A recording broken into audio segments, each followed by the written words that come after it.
the pain of sitting here watching your whole life burn and the whole community coming to watch.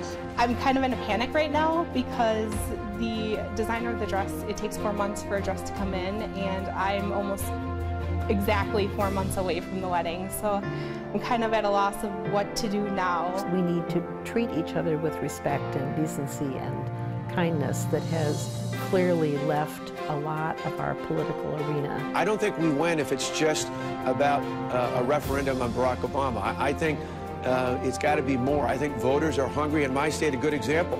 It is frightening to realize, that one safety net is being pulled out from under you. To be honest with you, I'm looking for an apple right now, and I know there's some on here. Well, I enjoyed the March weather myself, but I knew that it was going to kick my butt come April. It's pretty hard when people have been yelling and screaming at each other to just start right away and negotiate on some sort of a serious topic. Sometimes you need an icebreaker. No disrespect to the governor, but we don't need to have a Broughton beer to do our job. Does it change policy? No. But it's a small first step, and I'm glad we did it. I'm glad the governor had it.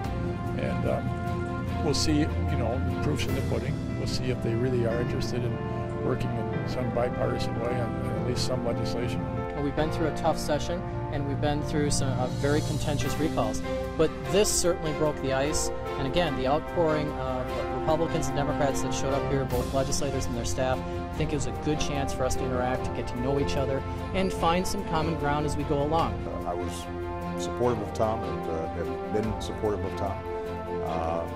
Obviously, I would have loved to have seen a different result. Dr. Neera, I don't think he's the best of what's available. I think he is the candidate. I think he's the right person for the job. And I can't underscore enough that for whatever time I have here, I'm going to remain focused on our priorities in the Madison Metropolitan School District, and I'm going to do whatever I can to assist this school board in ensuring a good transition and leadership.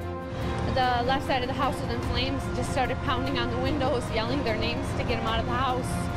No one was responding at first, so I started breaking windows, busting their screen door open. When you live by so many people, you try to stay out of everybody's business, but it's good that she really went the extra mile and went over there and did that. All I could see was orange, just big, everything was on fire. You're limited with what you can get done at this point, but we've already had some calls from neighbors offering to help us out, anything we needed. So, that's one thing about, living out here, you got neighbors that'll take care of you when something like this happens.